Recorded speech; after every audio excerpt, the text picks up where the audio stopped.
प्रादेशिक समाचार के साथ मैं चंदन कुमार कौंडिल्य। पहले मुख्य समाचार।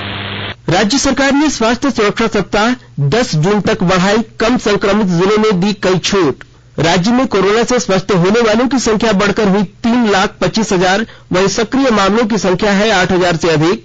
नीति आयोग ने कहा कि बच्चों में कोविड-19 का प्रसार रोकने के लिए किए जाएंगे सभी प्रबंध। और मौसम विज्ञान केंद्र रांची ने 4 जून तक राज्य में कहीं कहीं गर्जन के साथ बारिश और वज्रपात का लगाया पूर्वानुमान, जारी किया येलो अलर्ट। और समाचारों से पहले एक जरूरी संदेश। कोविड-19 मरीजों की संख्या लगातार बढ़ रही है। श्रोताओं से अपील है कि कोई भी कोताही न बरतें, सुरक्षा के सभी उपायों का पालन करें और 18 वर्ष से अधिक आयु के सभी लोग निसंकोच टीका लगवाएं। 18 से 44 आयु वर्ग के लोगों का टीकाकरण 1 मई से ही शुरू हो गया है। 3 आसान उपायों का पालन करें और सुरक्षित रहें। मास्क पहने, 2 गज की दूरी है जरूरी, सुरक्षित दूरी बनाए रखें, हाथ और मुंह साफ रखें और टीका लगवाएं। लोगों को कोविड से संबंधित जानकारी देने और उनके मार्गदर्शन के लिए राष्ट्रीय हेल्पलाइन नंबर कार्यरत है। इसका नंबर है 01123978046 और 1075। इसके अलावा राज्य हेल्पलाइन नंबर 104 डायल कर समस्या का त्वरित समाधान लिया जा सकता है। और चलते हैं समाचारों की ओर। राज्य सरकार ने प्रभावी स्वास्थ्य सुरक्षा सप्ताह को अगले एक सप्ताह यानी 10 जून तक बढ़ा दी है। साथ ही अनलॉक के तहत खूंटी समेत 15 कम संक्रमित जिलों में कुछ ढील दी गई है। मौजूदा लॉकडाउन 3 जून की सुबह 6 बजे समाप्त हो रहा है। यह लगातार 5वीं बार है जब राज्य सरकार ने लॉकडाउन को कोरोना वायरस के प्रसार की श्रृंखला तोड़ने के लिए बढ़ाया है। पिछले स्वास्थ्य सुरक्षा सप्ताह के दौरान लगाए गए प्रतिबंधों का पालन रांची, जमशेदपुर, बोकारो, धनबाद समेत 9 से अधिक संक्रमण वाले जिलों में अनवरत जारी रहेगा।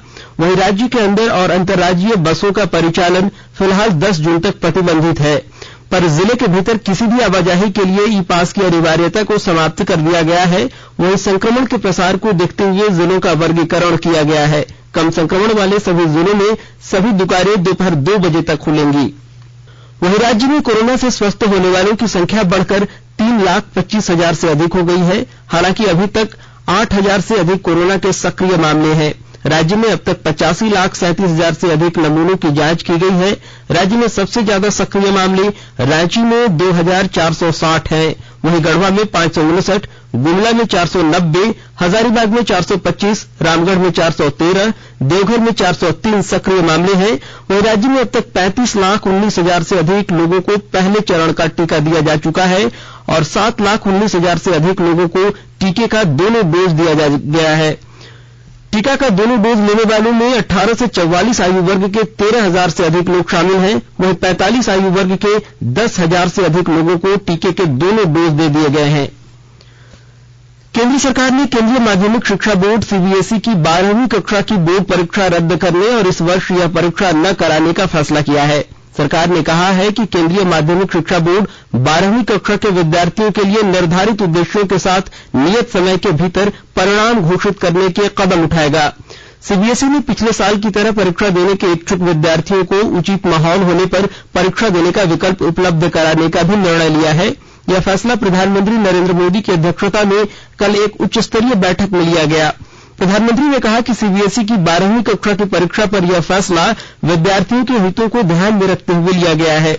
कोविड-19 से शैक्षिक वर्ष प्रभावित हुआ है और बोर्ड परीक्षा के मुद्दे पर विद्यार्थियों, अभिभावकों और अध्यापकों में चिंता है। प्रधानमंत्री ने कहा कि इस तनाव भरी स्थिति में विद्यार्थियों को परीक्षा देने के लिए मजबूर नहीं किया जाना चाहिए।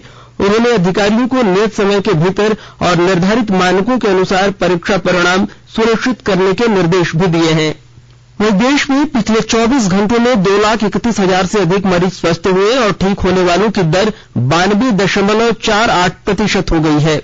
कोविड के सक्रिय और नए मामलों की संख्या में काफी गिरावट आ रही है। लगातार 20वें दिन नए मामलों की तुलना में ठीक होने वाले मरीजों की संख्या अधिक हो गई है।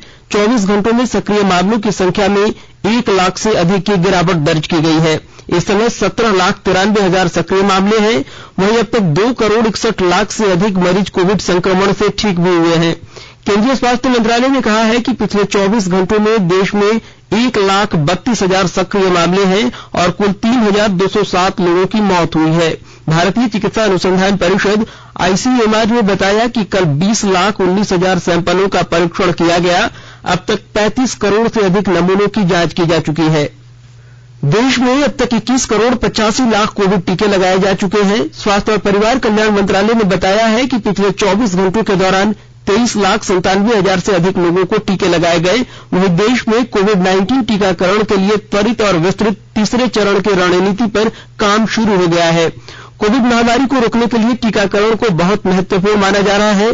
केंद्र सरकार राज्यों और केंद्र शासित प्रदेशों के सहयोग से टीकाकरण अभियान को लगातार गति प्रदान कर रही है। इधर केंद्र सरकार कोविड-19 महामारी के दौरान नागरिकों की सुविधा के लिए बनाई गई राष्ट्रीय स्तर की 4 हेल्पलाइन के बारे में जागरूकता पैदा कर रही है। सूचना और प्रसारण मंत्रालय अपने विभिन्न विभागों के जरिए इन हेल्पलाइनों के बारे में जागरूकता को बढ़ावा दे रहा है। विभिन्न हेल्पलाइन नंबर इस प्रकार हैं। कोविड संबंधी सवालों का जवाब देने के लिए स्वास्थ्य और परिवार कल्याण मंत्रालय की हेल्पलाइन नंबर 1075, महिला और बाल विकास मंत्रालय की चाइल्ड हेल्पलाइन नंबर 1098, वहीं मनोवैज्ञानिक सहायता के लिए राष्ट्रीय मानसिक स्वास्थ्य और न्यूरो साइंसेज संस्थान निम्हांस की हेल्पलाइन 08046110007 और कोविड-19 से जुड़ी किसी भी समस्या के लिए राष्ट्रीय हेल्पलाइन नंबर 011-239-78046 या 1075 और राज्य हेल्पलाइन नंबर 104 डायल कर समस्या का त्वरित समाधान लिया जा सकता है। आकाशवाणी के ताजातरीन समाचारों के लिए आप हमारी वेबसाइट newsonair.com पर लॉग इन कर सकते हैं। ताजा समाचार Twitter handle @AIR news alerts और Facebook page all India radio news पर भी उपलब्ध है। आप प्रादेशिक समाचार एकांश के ट्विटर हैंडल @AIR news_रांची और फेसबुक पेज तथा YouTube channel AIR news Ranchi पर भी हमारे बुलेटिन सुन सकते हैं। प्रादेशिक समाचार आप आकाशवाणी रांची से सुन रहे हैं और अब पेश है कोरोना से बचाव के कुछ संदेश। कोविड-19 से बचाव और सुरक्षित रहने के 3 उपाय। मास्क लगाएं, 2 गज दूरी है जरूरी, सुरक्षित दूरी रखें, हाथ और मुंह साफ रखें।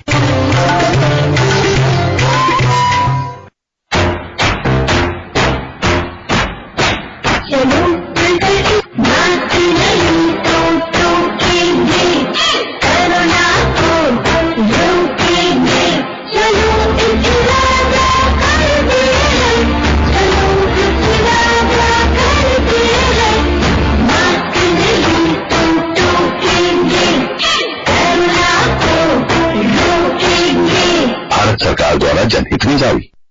प्रादेशिक समाचार में आपका एक बार फिर से स्वागत है। नीति आयोग में स्वास्थ्य सदस्य वीके पॉल ने कहा है कि बच्चों में कोविड-19 का प्रसार रोकने के लिए सभी प्रबंध किए जाएंगे। श्री पॉल ने बताया कि बच्चों में कोविड-19 संक्रमण की समीक्षा करने और नए सिरे से महामारी से निपटने के लिए एक राष्ट्रीय विशेषज्ञ समूह का गठन किया गया है तथा महामारी से निपटने में राष्ट्र की तैयारियों को मजबूत करने के लिए नए तरीके बनाए जा रहे हैं। श्री पॉल ने चेतावनी दी है कि अगर कोरोना वायरस अपना रूप बदल देता है तो बच्चों में कोविड रोग का प्रकोप बढ़ सकता है। उन्होंने कहा कि देश में बच्चों में कोविड महामारी चर्चा का विषय बनी हुई है, लेकिन बच्चों में कोविड संक्रमण ने गंभीर रूप नहीं लिया है। श्री पॉल ने नई दिल्ली में कहा कि बच्चों में अक्सर कोविड के लक्षण नहीं पाए जाते और उन्हें कभी कभार अस्पतालों में भर्ती होने की जरूरत पड़ती है। हालांकि ऐसा संभव है कि संक्रमित होने वालों में 2 में से 3% बच्चों को अस्पताल में भर्ती होने की नौबत आए। उन्होंने कहा कि विशेषज्ञ समूहों के आंकड़ों की समीक्षा के आधार पर नए दिशा निर्देश तैयार किए जाएंगे। इधर केंद्र सरकार ने एम्फोटेरिसिन बी इंजेक्शन के निर्यात पर प्रतिबंध लगा दिया है। इस एंटी फंगल इंजेक्शन का उपयोग म्यूकोरमाइकोसिस यानी ब्लैक फंगस के इलाज में होता है। विदेश व्यापार महानिदेशक की अधिसूचना में कहा गया है कि एम्फोटेरिसिन इंजेक्शन को प्रतिबंधित श्रेणी में डाल दिया गया है। उच्चतम न्यायालय के सेवानिवृत्त न्यायाधीश अरुण कुमार मिश्र ने आज नई दिल्ली में राष्ट्रीय मानवाधिकार आयोग के अध्यक्ष का पदभार संभाल लिया है। राष्ट्रपति रामनाथ कोविंद ने चयन समिति की सिफारिश के आधार पर न्यायमूर्ति मिश्रा को आयोग का अध्यक्ष नियुक्त किया है। प्रधानमंत्री नरेंद्र मोदी की अध्यक्षता वाली चयन समिति में गृहमंत्री अमित शाह, लोकसभा अध्यक्ष ओम बिरला, राज्यसभा के उपसभापति हरिवंश और राज्यसभा में विपक्ष के नेता मल्लिकार्जुन खड़गे शामिल हैं। न्यायमूर्ति अरुण मिश्रा पिछले वर्ष सितंबर में सेवानिवृत्त हुए थे। इधर केंद्रीय पेट्रोलियम मंत्री धर्मेंद्र प्रधान ने कहा है कि सरकार आयात पर निर्भरता कम करने और सतत ऊर्जा का भविष्य सुनिश्चित करने के वास्ते जैव ईंधन क्षमता का दोहन करने के लिए प्रतिबद्ध है।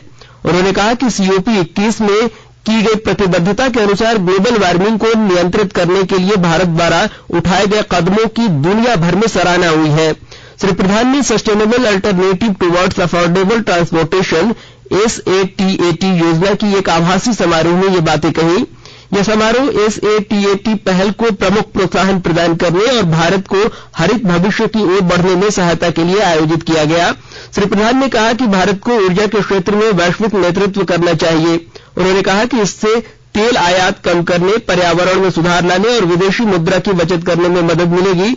Sustainable alternative towards affordable transportation SATAT योजना का उद्देश्य कंप्रेस्ड बायोगैस उत्पादन संयंत्र स्थापित करना और इसे हरित ईंधन के उपयोग में बाजार में उपलब्ध कराना है।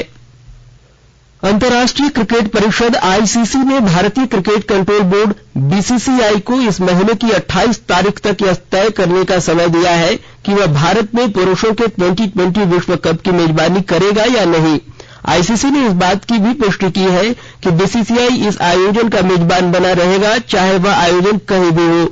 इस वर्ष अक्टूबर-नवंबर में 2020 विश्व कप का आयोजन किया जाना है। ICC की विज्ञप्ति के अनुसार ICC बोर्ड ने प्रबंधन से ICC पुरुष 2020 विश्व कप 2021 के लिए मध्य पूर्व के देशों में एक अन्य स्थल को शामिल करने की संभावना के साथ साथ संयुक्त अरब अमीरात में आयोजित होने वाले आयोजन पर ध्यान केंद्रित करने का अनुरोध किया है। हालांकि मेजबान देश पर अंतिम फैसला इस महीने के अंत में लिया जाएगा। और अब खबर मौसम से।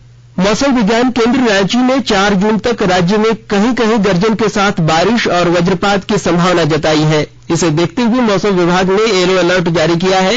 रांची में आज सुबह से ही आंशिक बादल छाए हुए हैं। वहीं मौसम विभाग के अनुसार कल शाम रांची में तेज हवा के साथ हुई बारिश के दौरान करीब 30 से 40 किलोमीटर प्रति घंटा की रफ्तार से हवा चली। इस दौरान राजधानी में 3 घंटे में 42 मिलीमीटर बारिश दर्ज की गई। मौसम विभाग के अनुसार बिहार में एक कम दबाव का चक्रवातीय क्षेत्र बना हुआ है। इसका टर्फ लाइन बिहार से लेकर झारखंड होते हुए पश्चिम बंगाल तक फैला हुआ है। इसका असर राज्य में देखने को मिल रहा है। मौसम विभाग के अनुसार आज रांची, गुमला, हजारीबाग, पूर्वी सिंहभूम, पश्चिमी सिंहभूम, पलामू, गढ़वा, कोडरमा, पाकुड़ और साहेबगंज में हल्के से मध्यम दर्जे की बारिश हो सकती है। इसके साथ ही वज्रपात और तेज हवा चलने की भी संभावना जताई गई है। और अंत में मुख्य समाचार एक बार फिर।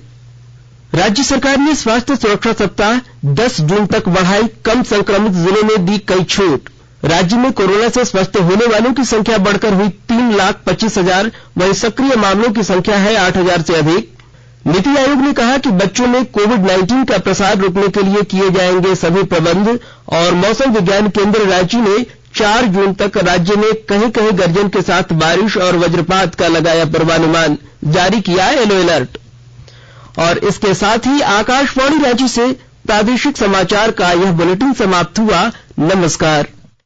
घर में रहिए, सुरक्षित रहिए और सुनते रहिए आकाशवाणी।